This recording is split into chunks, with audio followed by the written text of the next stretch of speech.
good afternoon, everyone. How are we? It's Monday. Yeah, it's Monday. It's a beautiful Monday. It's wonderful to see you. Thank you for coming all to this wonderful colloquium. This is the start of a fun week. Very busy week here at the Ostrom Workshop with Smart Cities being hosted by Professor Raymond there, starting on Wednesday with Professor Mueller kindly kicking us off there as well. But today we get a preview of a kind of a related topic, which I think is going to be really interesting. So obviously needs no introduction, but I'll do it nonetheless. So Professor Milton Mueller, as you know, is a professor at Georgia Tech, literally written the book on internet governance, has been privy to every major discussion and debate in this field for a long time. Some great books like Will the Internet Fragment, Networks and States, The Global Politics of Internet Governance, and Ruling the Root. I'd heartily recommend all of those. But today we're going to hear about work on internet governance generally focused on cybersecurity and attribution, right? And there's been various issues and various ways to approach this quite thorny topic for some time. So I'm excited to see the paper, and I look forward to our discussion and how we learn more about how to deal with this issue. So without further ado, let's welcome Professor Mueller to the colloquium. Notice you're all sitting as far away from me as you possibly can. We can't attribute the comments that way.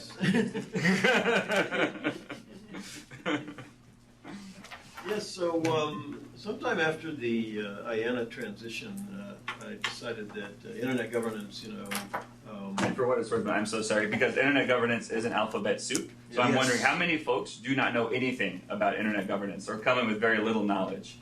Fair enough. So for what it's worth, if it's possible to spell out some of the acronyms, that would be great. I'm sorry, yeah. So I'll forget about that IANA transition. We won't. That's fair enough. But cybersecurity has become like the cutting edge of internet governance. Mm-hmm. And indeed, I wrote a paper about whether the whole idea of internet governance is being taken over by cybersecurity. Mm-hmm. And so my group at Georgia Tech became more interested and more focused on the cybersecurity dimension, mm-hmm. although we still insist that it's an element of internet governance, right, and not the other way around. So one interesting area of internet governance is the idea of attribution, mm-hmm. of cyber attacks. And this gets particularly interesting when you're talking about attribution to nation-state actors, mm-hmm. when one government is saying you did it to another government, mm-hmm. and because it becomes, it falls under the threshold of what you would be considering war. Mm-hmm. It's in this interesting liminal space between blaming governments for attacks. On the other hand, it's not obviously, mm-hmm. troops invading or killing people or anything like that. Mm-hmm. It was a very interesting area, and I think the relationship between attribution and accountability mm-hmm. Is pretty clear. If you can do these attacks and no one points the finger and says you did it, then mm-hmm. why not do them? Mm-hmm. On the other hand, if you can attribute the attack and hold people accountable, setting aside for a moment the question of what you do in response, but just do you know and can you attribute them reliably, there would be some deterrence involved in being able to credibly and reliably attribute an attack. And that's an assumption you may want to challenge or discuss, and it's something we've discussed as well. Mm-hmm. So the problem with attribution in the international arena among nation states is the old problem of anarchy in the international system. Mm-hmm. I presume some of you are international relations students or familiar with international institutions, so this idea of anarchy is also controversial, but generally I tend to believe that we are closer to international anarchy than not. So that means that if you have anarchy and one government says to another government, you attacked me, and they say, no, we didn't, which is obviously happening right now. Is it 400 pounds? What do you do about it? And the other thing we noticed is the general disorganization of attribution processes. That if you look at a string of decisions that the U.S. has done, sometimes you see them getting very formal. They issue indictments through a grand jury process, and they name particular Chinese or Russian actors. Other times it's private security firms issuing reports that says the Iranians did this or the Russians did that. Other times it's news reports. The government has told us, an informal source, unattributed in the government has told us that we're attributing this to North Korea or whatever. And so the whole process is not formalized or institutionalized in any way. But I think one of the premises, one of the things that attracted us to this topic of attribution is that when it comes down to it, a reliable, good attribution is more like a court adjudication than a technical study. This whole area, particularly even at Georgia Tech, is very technology dominated. So you have a bunch of computer guys, usually guys, who are saying, we looked at a bunch of entrails of computers and we have fancy techniques and we think Russia did it, or we think this Russian malware was involved. And the point that we're trying to make is that, you need intersubjective credibility for these attributions. You have to know, like a court proceeding, did you follow certain procedures? Were there checks and balances in this process? Is your evidence transparent? Can other eyes look at it? So how do we get to that point where attribution is more institutionalized and reliable? Now, there have been some proposals for attribution initiatives that would do that. One of them made by Scott, which is one of the worst options for us. Very modest here, but the Atlantic Council made one. There was Scott's, and one of the key distinctions here is that some of them are nationally focused. That we would create a national institution, and some of them are transnationally focused. And we think that obviously the transnational approach would be much more difficult to institutionalize, but it would be more credible if you could do it. So that's why we're interested in exploring in that paper and in this whole line of research the possibilities of a transnational attribution institution. And in that we're kind of standing on the shoulders of Microsoft, which oddly enough has made some very interesting proposals under the umbrella of what they call their Digital Geneva Convention proposal, which was a branding effort that managed to alienate almost everyone in Europe. Impressive. But we can discuss that in more detail. Microsoft is also in a mixed position because they have very strong ties to the U.S. government in various ways, and at the same time they were looking for some way of distancing themselves from nation states in these initiatives. So, and then just to wrap up, the paper explores the challenges facing such an institutionalization process. It's pretty clear that certain state actors who are very confident of their own attribution capabilities, mainly the United States, would not have a lot of interest in institutionalizing this. This linkage between major private sector actors in the internet space, Microsoft, Google, Apple, and particular government, if you will, even though they would deny that and they don't want to be seen, certainly the rest of the world would see these corporations as American, and their states would not necessarily accept any initiative dominated by these groups as neutral or impartial. Question of who puts up the money for this. As you know, I have a lot of experience with the Internet Corporation for Assigned Names and Numbers, which was a private sector governance entity, and it was very rocky in the early days, and the question of where they get their money from was ultimately solved, indeed almost an embarrassment of riches now, but they, getting it off the ground and its authority being respected is another issue altogether. And then the question of the willingness of those with expertise to cooperate with such an institution, particularly from intelligence agencies, and is another interesting question. So with that, I'm looking forward to your comments on the papers. That's a pleasure. plenty of fodder, right?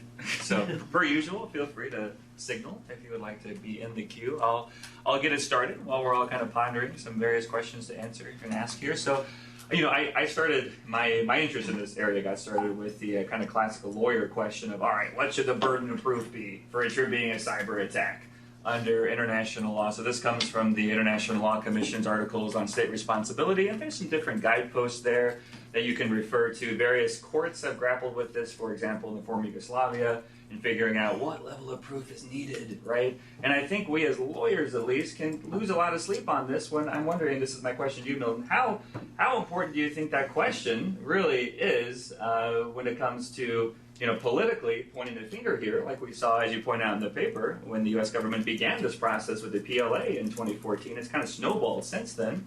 Does the legal burden of proof, is that kind of an ancillary point? And the main focus really should be finding a forum with members that we can trust to some degree rather than figuring out what that threshold, should be.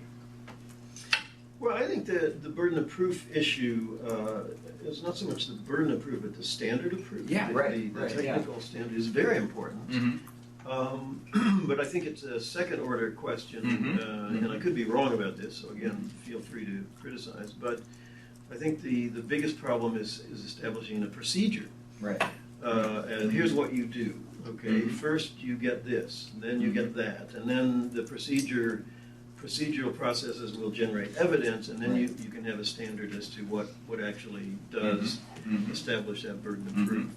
But I'd be interested in hearing more as to what was the burden of proof that you came up with. Right? Yeah, and for what it's worth, there's competing standards. There's kind of a criminal analog, so kind of beyond a reasonable doubt. You're 99.9% sure that it was Russia that hacked the DNC, that kind of thing. There's also a beyond any doubt standard. So it's basically, we are 100% certain. We have this number of witnesses that can point the finger. Obviously, in the cyber context, that's tough because of this plausible deniability thing. You can spoof IP. There's a lot of ways to make it seem like an attack is coming from somewhere else. And then others have, like Rosalind Higgins from the International Court of Justice, have argued for this sliding scale approach. So the more serious the cyber attack, the more proof we need before we attribute it back, which is another idea that's out there. So basically, lawyers, per usual, say it depends, and it's kind of all over the map. But that's where kind of the discussion starts and ends in a lot of legal literature. So that's why it's fun to see how this is actually being operationalized and thought through with companies like Microsoft coming into it. So I'm happy to ask more, but we'll start the queue. So yeah, Lee, get us started. Yes, so I was just thinking of your point, which I think is a good one. We need a forum that has legitimacy. And you mentioned the Atomic Energy Commission or Association. And I was wondering if you looked at all of the World Trade Organization, which the benefit of the World Trade Organization is it's incentive compatible in that most countries want to be in the club. So the question is, would China and Russia and so on want to be in the club? China for a long time refused to be in the World Trade Organization because they wouldn't play by the rules. They're now in that club. And there's a clear adjudication process. Brazil every year goes to the World Trade Organization and says the U.S. is not playing fair. They're blocking out all of our exports of orange juice and mangoes and papayas and so on. And the World Trade Organization says, you're right, U.S. is not playing fair. U.S. has to send Brazil a check every year. Write them a check, bam, it's over. Guilt's clear, we don't deny it. I was afraid you were going to say the U.S. ignores the decision. No, not at all. It's coming soon. That could well be coming soon. But the point is that there are lots of violations for political reasons. We want to protect Florida and Texas and the few papayas that are grown in Hawaii. So we protect all those people, but it's not fair. According to the rules of the World Trade Organization. So it's a court, and there's a burden of proof, as Scott was saying, and I don't know if this would spill over And I guess that for nation states, I think it would. The question is individuals within nation states, which I think, let's just put that to the side. But would it makes, you want to create a court that people have an incentive to be part of to increase their legitimacy as a serious country. We're a serious country. Serious countries don't engage in cybersecurity attacks, we hope. Or they can be sanctioned.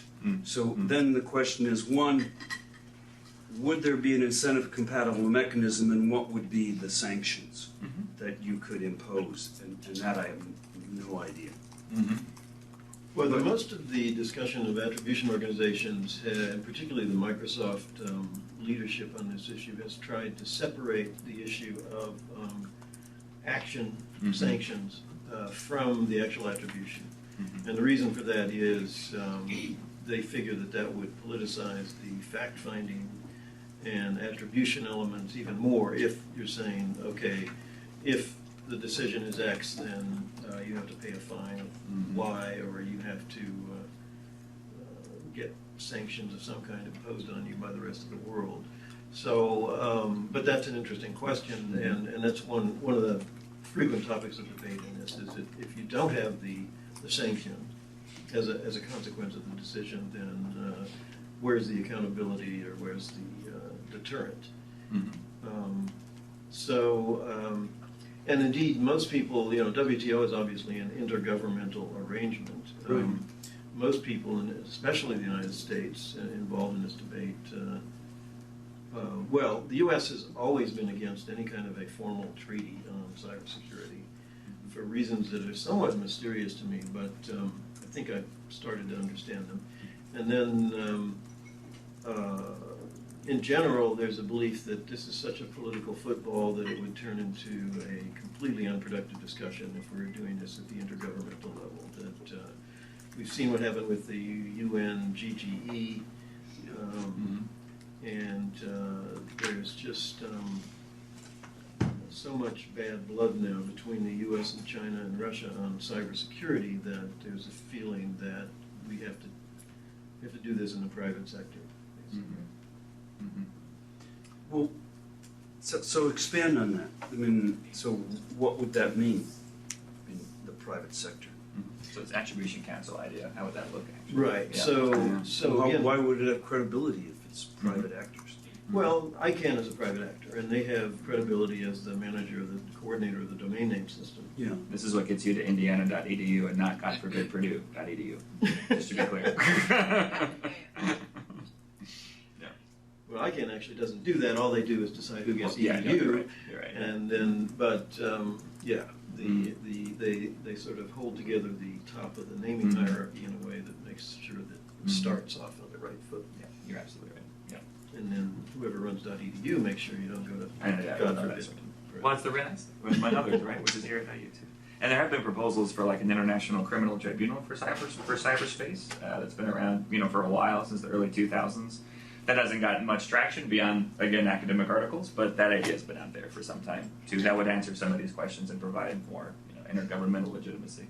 Yeah, in terms of the process of getting this actually underway, I think that if there was a sort of a private sector-based entity that was enough of a consortium that nobody viewed it as the agent of one particular country or actor, that even if it was very small and not very credible or legitimate, as indeed ICANN wasn't in its early years, if it started making decisions, then I see a process by which people who agreed with that decision would say, look, this third-party entity says that you did it.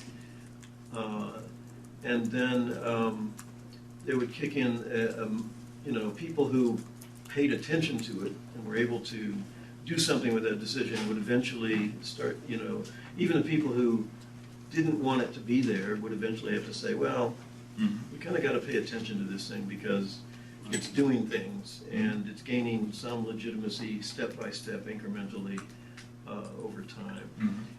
And then the decision to impose sanctions would be taken by governments.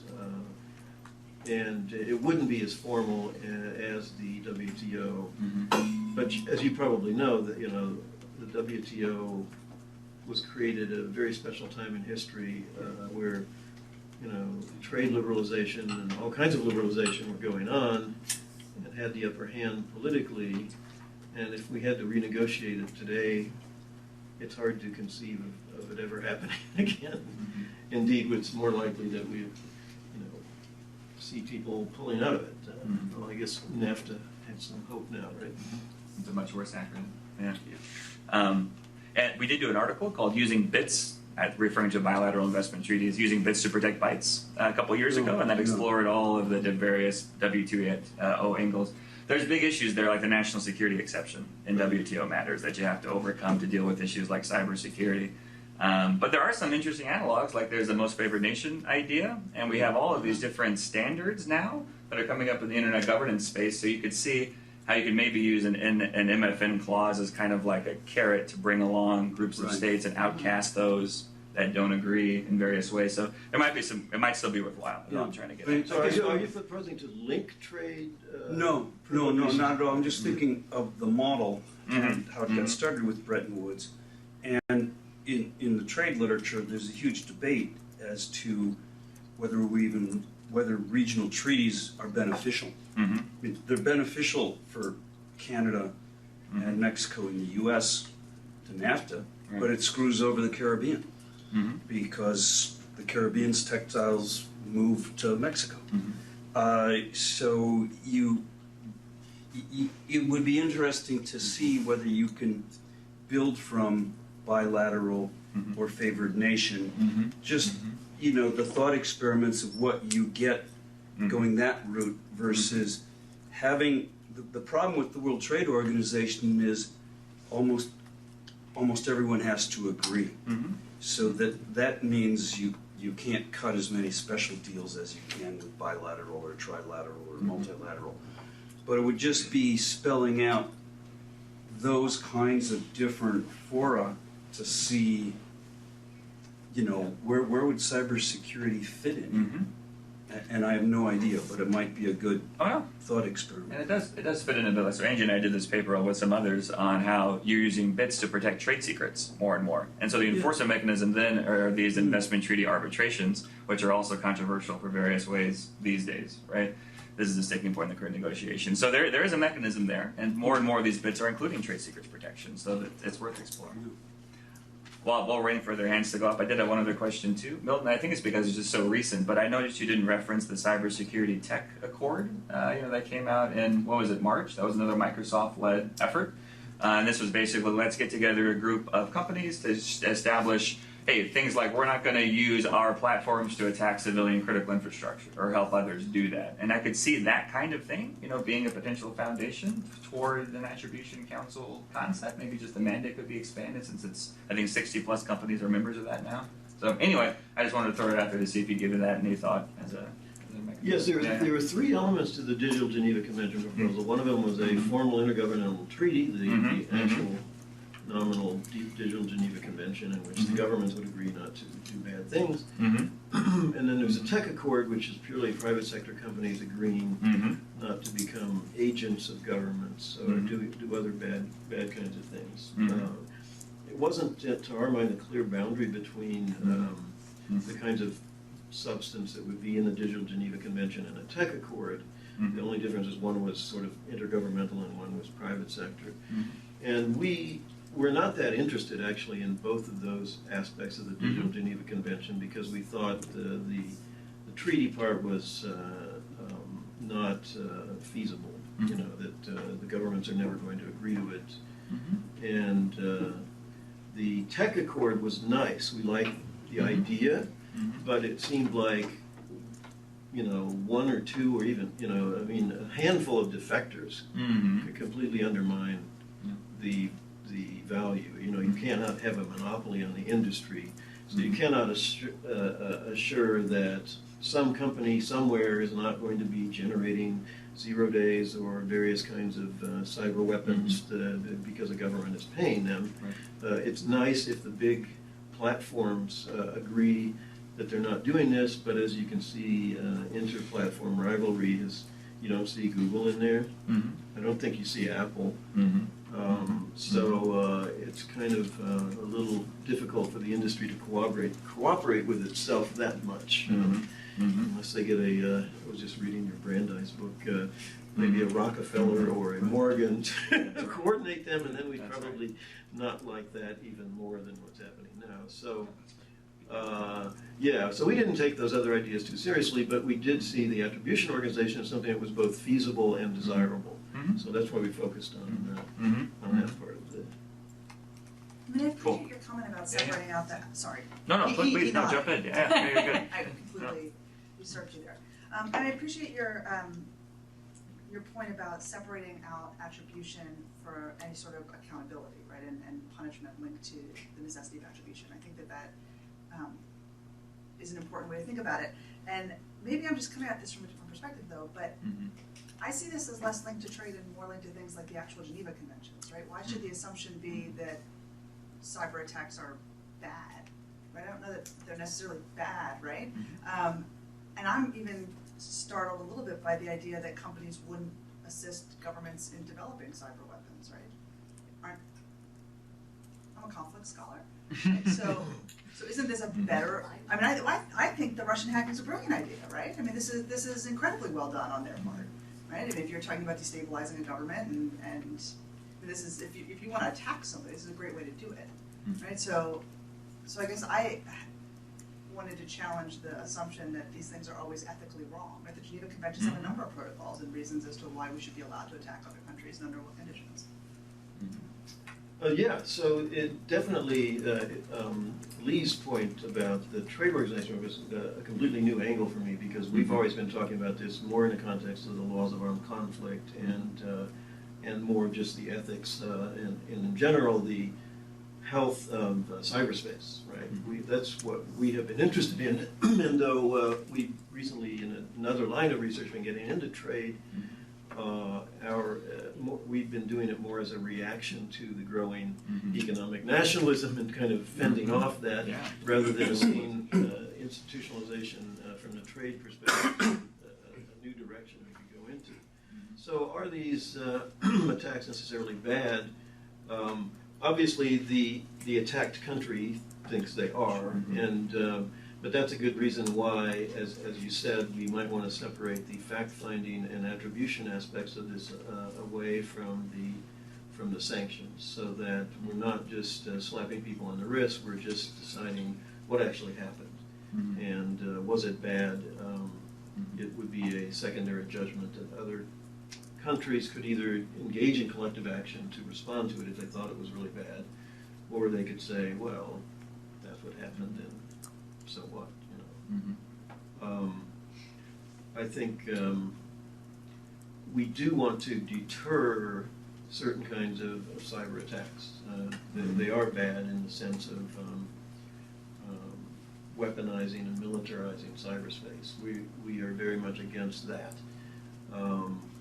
We want the cyberspace to be civil. I'll get into this more in my lecture on Wednesday, but and not I mean, the promise of the internet is indeed its sort of global compatibility, which allows people to cooperate across any kind of borders if they wish to.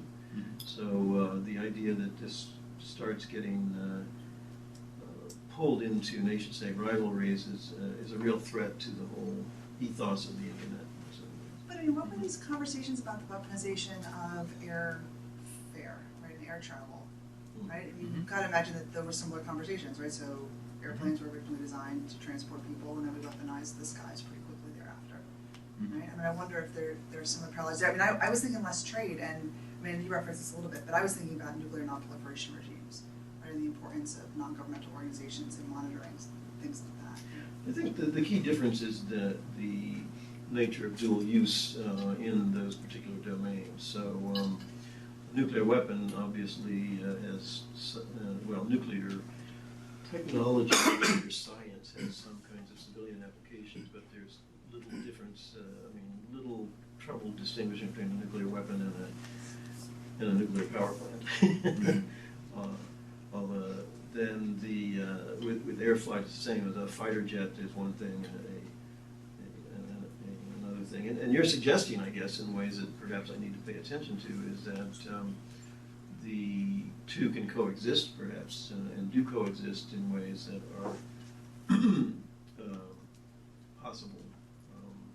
But I think with cyberspace, it's so pervasive in terms of and so low level in terms of the level of investment you need to be in there to play, and it's just like the militarization of cyberspace.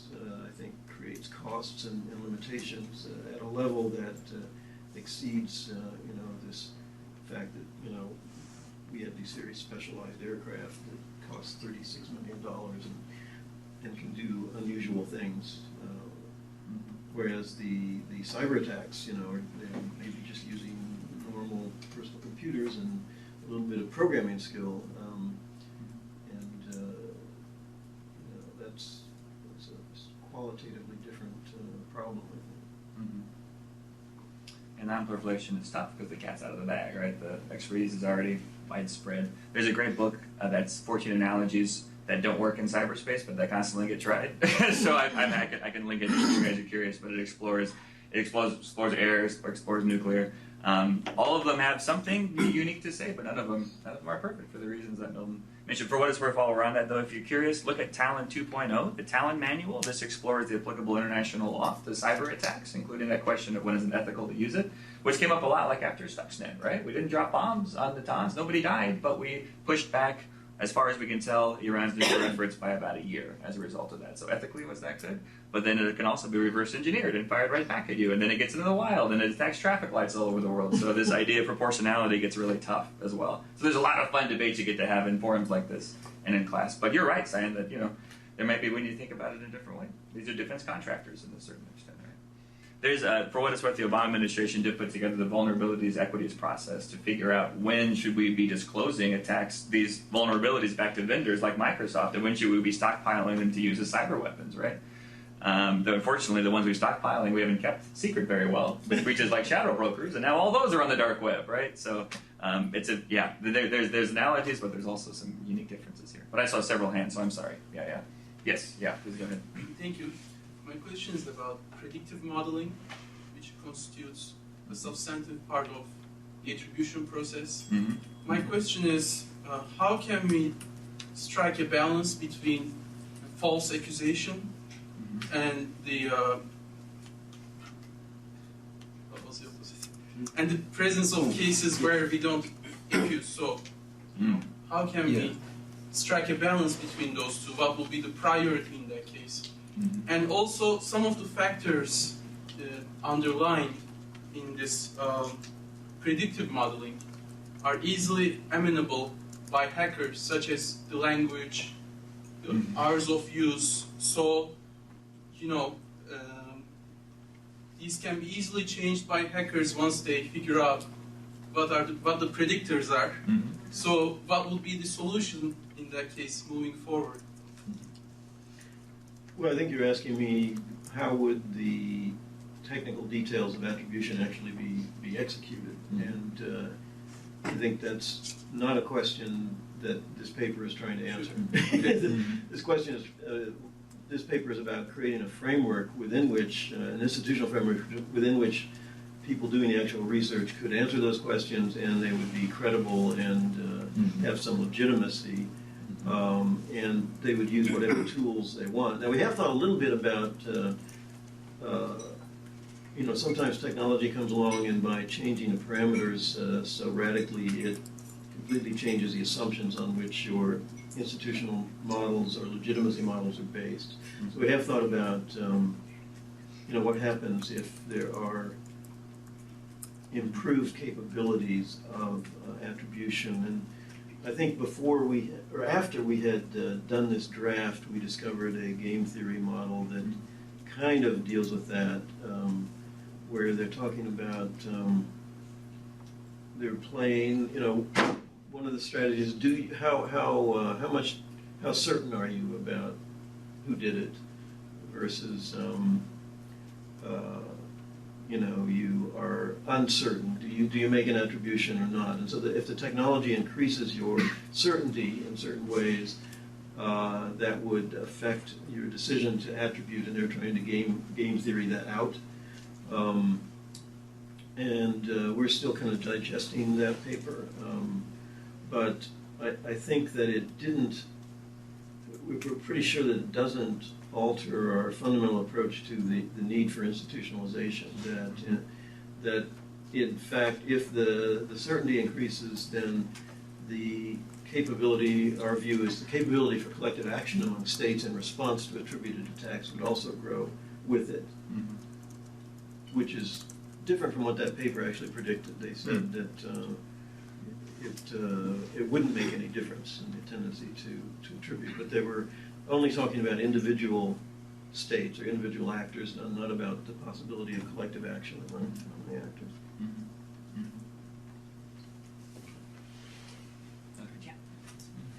This may take us a little bit off topic, and That's okay. you tell me if it does. But I was thinking that the question of the certainty or uncertainty of the attribution may be related to the question of the certainty or the uncertainty of the response. So if it's very, very difficult to attribute responsibility, it may reduce the probability of an escalating response and more embolden the attacker to launch the attack in the first place. They didn't take down the electric power grid. They didn't go after a nuclear power plant. There's a lot of things they could have done that they didn't do, that we think they have the capabilities of doing, and I'm sure we do have the capabilities of doing. It was a nuisance attack. It may or may not have changed the electoral result. Probably did not. But it was a nuisance attack. Even if we believe that Vladimir Putin was behind it and the Russian government did this, it was a kind of a pissy thing to do. And so it didn't really hurt us in the long run, but it created some ill feelings. In that sense, maybe it falls into the realm of maybe this wasn't all that bad, because it did point out some vulnerabilities that we need to work on as a consequence. But military people don't like to look at one's intentions. They just look at the capabilities before them, and if it's perceived as a threat, they want to remove that threat. And that's sort of the general tenor of the conversation has been sort of, well, it's either a threat or it's not. But I was just thinking that not all attacks are equally bad, and so maybe that's a factor that at some point some piece of research maybe might want to look at. It's just a random thought. No, I think it's a very, very interesting thought, because one of the more fundamental questions that we're asking is, would more legitimate and institutionalized attribution capabilities actually do anything? Would it change anything? It's sort of like undermining our whole, but it's sort of like the who cares question, right? Do we really need to try to do this? And I think that your question is going to the heart of that. It's like, attacks like that. So suppose we did have this international organization in place, and it definitively pointed the finger at Russia and the Ukraine electric power. Well, so what? Would they not do it the next time? In that case, it's kind of hard. And why did they do it in the first place? I think that's a really interesting question. It is interesting, because I'm not sure that it actually served their interests in the long run. And in the short run, I think there's a tremendous intelligence value in having done it, because it now evinces a degree of sophistication and nuanced understanding of the real social divisions within American society that we may not have had prior confirmation that the Russians actually possessed. And now we know they do. So you're talking about the Facebook, the content attacks, right? Not the Ukraine power. Yeah, I have kind of a problem with classifying the disinformation or the fake news thing as a cybersecurity actually at all, because I think it's a content regulation issue, and there's a interesting division, maybe it's a former division, between the Western view of this and the authoritarian states' view of this. So the authoritarian states have been advancing norms that say, codes of conduct that say you shouldn't send messages that subvert or undermine the stability of governments. And the U.S. has been saying, no, we don't agree with that. That legitimizes censorship and content regulation in the international sphere. And I kind of agreed with that. So, because that's certainly what it was designed to do for the Russians and the Chinese. It's like, we are authorized to censor and filter internet information because it might destabilize our society, and we'll be the ones who decide that, not you. Thank you very much. Now that the tables have been turned, there's this interesting, bizarre, call it a Norman version, where we are saying, thou shalt not destabilize our societies. And the Russians who have been advancing this norm are the ones who are actually violating it. So it's bizarre. And now we have automatic sanctions going forward, right? When this kind of thing happens. Well, worse than that, we have increasing regulation of the media. Right. That's right. So That's a great preview of your Wednesday. Your Wednesday. The worlds are colliding here. Yes. So Sam, and then we'll go back to Leah. So, just coming from a law background, I'm interested in some of the procedural points when you compared it to a court as a fact finder of sorts. So, the questions go to the legitimacy point and the incentives of reporting. So, in terms of, like with the Ukraine, the power, not Petra sort of attack, we see, I think, companies hesitant to reveal that they've had large breaches, especially the new EU standards for privacy and security protection. How do we align the incentives for companies or nations that are reporting an attack, so as if this entity is going to be attributing fault or blame, are they also going to be attributing blame for gaps in security? And what does that do to incentives to report to the body? Whatever the composition of it is, whether it's private sector or government appointees to sort of an intergovernmental organization, what are the standards for recusal if your nation's the one sort of referring this issue to the body? And lastly, what would the incentive be to report or assist the investigation? If somebody wanted to come in and help and disclose information, could the member states have some sort of agreement for guaranteed asylum or those sorts of aspects of the decision procedure? Fun questions. yeah, very interesting questions. I hadn't thought about that completely. We had thought about the incentives of people to report to the body. So our understanding is that the whole thing would have to be driven by their willingness to do so. Unless you go to them with a complaint and say, we were attacked, nothing's going to happen. And I guess you're talking about certain forms of breach notification where law has given them the incentive to report. But this is more about state actors, transnational attacks, and not a domestic legislative or legal matter. So assumedly they would have, whoever the attacked party was would have an incentive to go and say, we want to know who did this, or we want the community to have a certified idea as to who did this. And presumably they would cooperate. But the idea of some kind of immunity for their own security laxness, I think, is an interesting idea. We hadn't thought about that. It probably might be needed in certain cases. And the asylum, can you elaborate on that a bit? You mean a whistleblower inside the attacker or inside the attacked? Yeah, I guess the attacker was who I was envisioning. You were for an organization and they're at risk of being attributed naming and shaming for this issue. Disgruntled insider. Yeah. At Facebook, for example, look what we're up to. And can I just ask one more question while you're so in terms of the attribution process and the data or report that's generated, protection of the privacy concerns of the entities that were referred, and then also whether this body that's making the decision would be in this attribution report differentiating between sort of motive and effects. So if all the outcomes are attributable to this, but the motive seemed to be this one entity, and then it spiraled off because of network effects. So it would be up to a court of law, I guess, to determine if you're responsible for foreseeable outcomes or all outcomes, but whether this body would be looking into that at all. Where do you break the chain?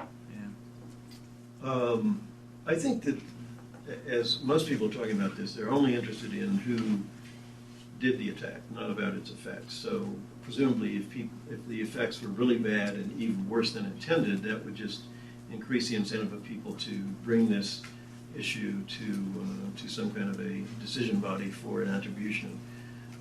So it wouldn't be, and that would affect, of course, the sanctions that might accrue from the decision, but the body would not have to make a decision about that. Thank you. We tried to draw that line a little bit. We're doing some stuff on whether we need a national cybersecurity safety board modeled after the NTSB over the last few months, right? And so for NTSB stuff, they investigate every kind of accident, rail accident, air passenger accident, airline. But for cyber attacks, there's hundreds of thousands every day. So like, which ones would they be investigating? And how far does they get us? Because NTSB, just fact-finding, none of their findings can be used in a court of law. There's no lawyers on the GO teams that go out to investigate these sites, right? So that's the way that we incentivize people to come. But we also say, you have to do it. That was under the NTSB statute, right? So, I mean, whether it's kind of enticing to the private sector or more of a heavy-handed approach, there's various Is there any kind of a threshold in the NTSB? It's like, in terms of what they investigate? No, it's pretty much anything involving mass transit. They have jurisdiction over, at least. Yeah. But there's some stuff that they still don't go after. Usually there has to be a fault, maybe something broke. But don't recommendations for change happen as a result? They do, but they're not required. Like the airlines aren't required to go with them, but they do most of the time. And usually Congress goes ahead and writes it into an actual regulation afterwards. So the question is whether we'll see the same creep if that happened in the cybersecurity context or not. I'm sorry. Yeah. But yeah, Barb. Yeah.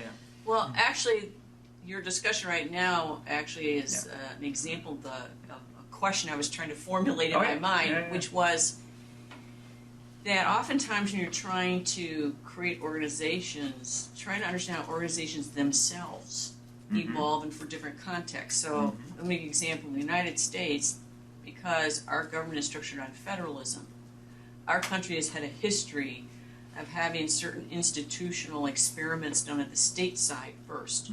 And then learning from the states, we say, hey, let's have that at the federal level. I mean, that's what happened with the Interstate Commerce Commission, the first federal regulatory agency, got the idea from the states who had done it.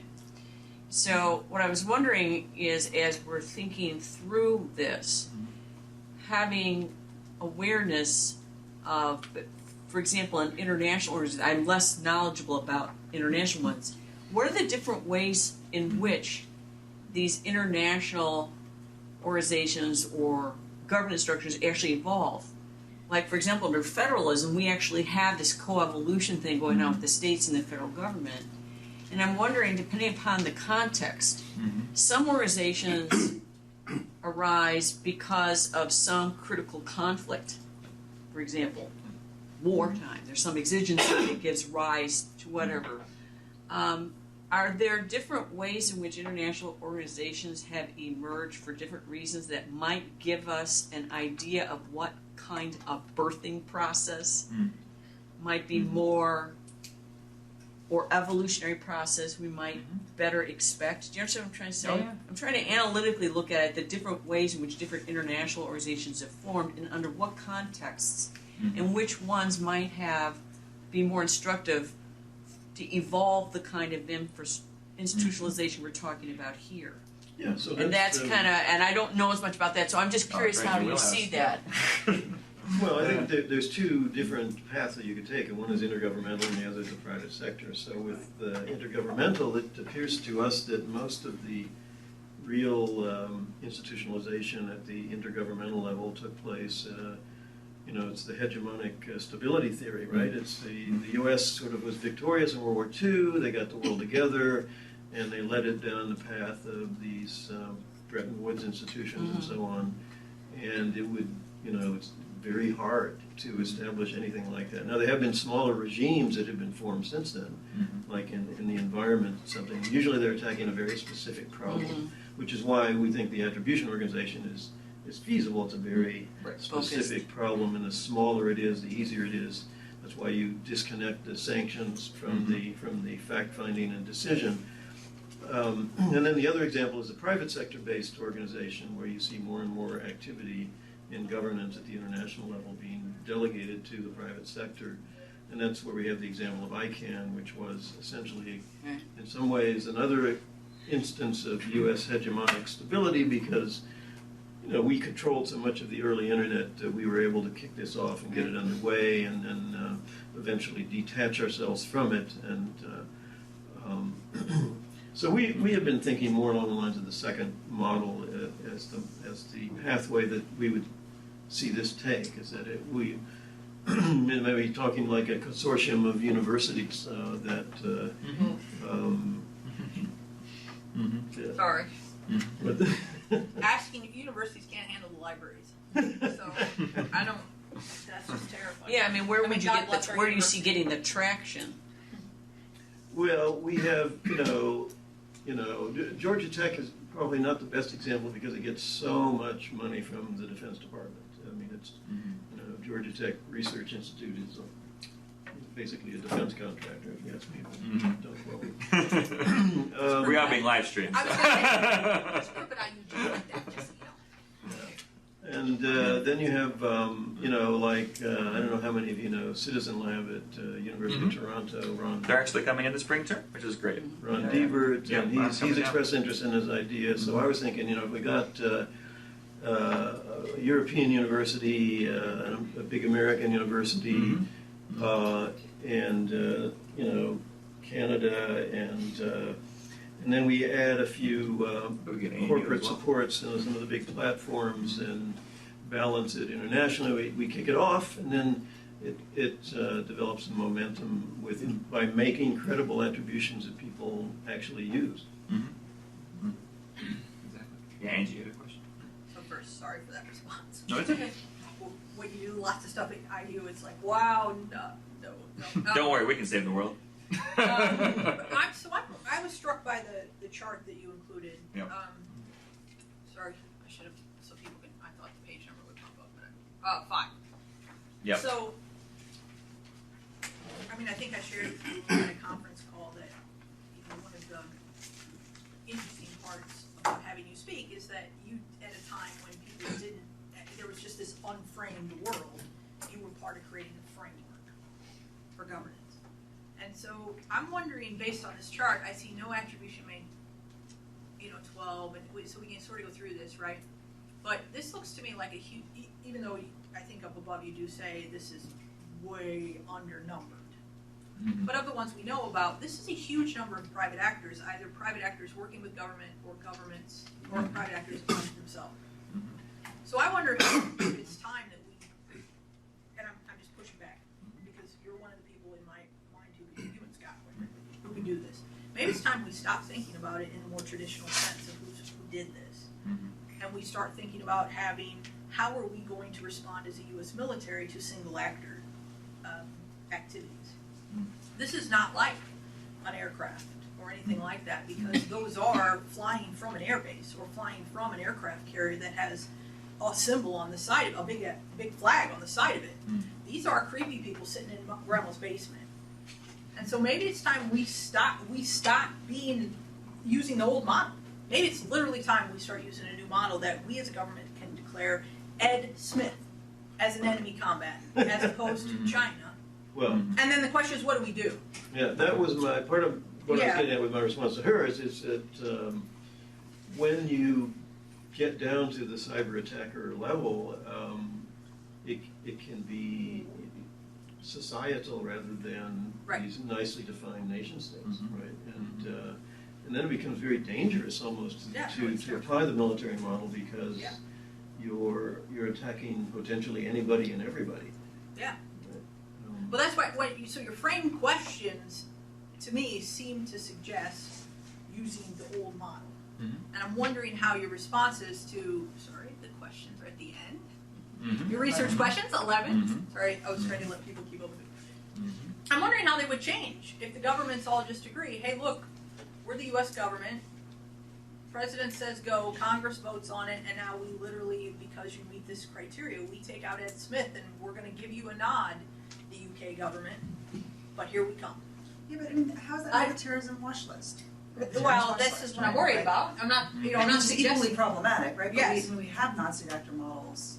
Oh, in that- from and that's- military perspective. Right, so I'm wondering, you know, if, not just if we, because we don't like that either, so maybe it's time for a new framework, because to me it changes in my head your answers to this list of questions based on the model because I don't think the US government will agree to us all sit in a room, we're just all gonna agree, we're gonna have this list, and we all agree China did it, because we already sort of have that. And although it's not a formalized agreement, I mean, the governments do all sort of agree, even if our administration disagrees with all the smart people who say something. That's a whole other issue. But, you know, to me, it's an interesting conversation, but it changes a lot of these. Based on that framework that you envision, it changes these questions. It becomes a question of war and terrorism, less than a question It's of. more like a question of terrorism, a question of war, and concept of war seems to imply more the traditional framework, right? Right, yeah, so it's that almost that split. I don't know the answer to it. I definitely don't. But that when I read the paper, I'm like, wait, what? You know, I get why we're talking about attribution and creating a framework, but once we do, the answers change depending on what perspective you see as the overall framework that's going forward, in my opinion. Or there's two different things going on, right? And That could be the others, right? It's an And the interesting other- question about intentionality, right? So Ed Smith or whoever it is in the basement that we're targeting, right? Whether or not he's aligned with the state seems important, Yeah, you right? improve the intention of the state. Not sure it is. Right. In other words, that's one view of it, but it could be that because Ed Smith is a resident and is a citizen of, you know where his basement is, then you guys have to go after him. If you're going to be part of this international Right. arrangement of good guys, Yeah. you need to sanction Ed Smith. If not, Right. yeah, Take him out. Sanction. Do whatever you need to do. Yeah. You know, cut off his internet. Yeah. Just give him Xfinity. That's all. That would do it. It doesn't work. Yeah. So, There's a sanction. yeah. But I'm interested in this private government mix. Yeah, it's how you build trust. Historically, right? we've had that. Yeah. So, I mean, you mentioned J.P. Morgan. J.P. Morgan, the Rothschilds, the Warburgs ran the world's financial system in the early part of the 20th century. Yeah. And they did it pretty well, actually. Better than the Fed did when they got involved at first. So, it's the Great Depression with the Fed. That they screwed up. So, Are we in that same world now with the tech giants, though? well, that's what I'm How saying. well are they I doing mean, do we want to put it in the hands? And what would, you know, I think spinning off these different scenarios of, you know, they're the dominant players. So if Microsoft, Google, and so on get involved, are there, I think what was interesting, what you said is a consortium of Non-state. universities Yeah. that are distant, but also not just in the US. Yeah. So the problem with Google and Microsoft is, are there other players out there that could also be part of the club that may be best able to do this without, they've got their private interest at stake, but they also have the interest of keeping it secure, one would hope. So I sort of, could you spin that out a little bit of what the private interests are? And just in the interest of time, that's probably the final question. So if you want to answer that, and then offer any general thoughts or concluding thoughts, you're more than welcome to. No, I think that this relationship between public authority and private authority is what I'm trying to get at on Wednesday with the sovereignty thing, because what you're talking about is sort of a departure from the sovereignty model, which is a way I'm interested in going, but in the case of attribution, we're taking a much more conservative approach in the sense that what's freaked people out, to use a technical term, about the trend in cyberattacks is that it's not Ed Smith in his basement. Okay, it's think of what went into Stuxnet. You probably had several months of preparation. Probably had a budget of $100 million or something like that, which is peanuts to a government, but not to Ed Smith, right? So And then when you have these organized, orchestrated campaigns that go on for a long period of time that are funded by states, they're viewing that as a different order of problem. It's no longer perceived as a civil problem, it's perceived as a military national security problem. So the somewhat ambitious and bold idea behind this attribution organization formed by non-state actors is that we are trying to demilitarize by moving the authority out of the hands of states, which we view as being inherently locked into a system of conflict, a zero-sum game conflict, and get it into civil society where there is an overall interest in positive-sum games in the attribution process. It may be idealistic and it may not work, but that was our intention of exploring this option of an attribution institution. Step on the march to cyber peace. Yes. So lovely. So thank you so much, Milton. That was fantastic. How about a round of applause for and just really